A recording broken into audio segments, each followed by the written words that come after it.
गांव टिकरवा के किनारे बहती थी एक रहस्यमयी नदी, कालसरा नदी।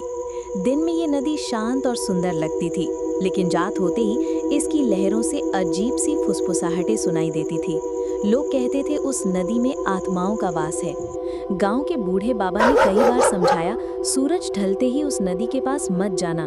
वहां चमकती आंखों वाली एक आत्मा है जो इंसानों को बुलाकर लील जाती है। पर गांव का एक लड़का था राजू, उसे भूतों पर यकीन नहीं था। वो हमेशा कहता, डरने वालों को भूत दिखते हैं, मैं कल रात उस नदी में नहाने जाऊंगा। अगली रात राजू टॉर्च लेकर चुपचाप घर से निकल पड़ा। नदी के पास पहुंचा तो वहां घना कुहासा था, पेड़ हिल रहे थे और नदी के पानी में एक अजीब सी रोशनी चमक रही थी। राजू जैसे ही पानी के पास गया, किसी ने पीछे से कहा, रुक जा, लौट जा। वो मुड़ा, लेकिन वहां कोई नहीं था। फिर अचानक पानी से एक सफेद साड़ी में लिपटी औरत निकली।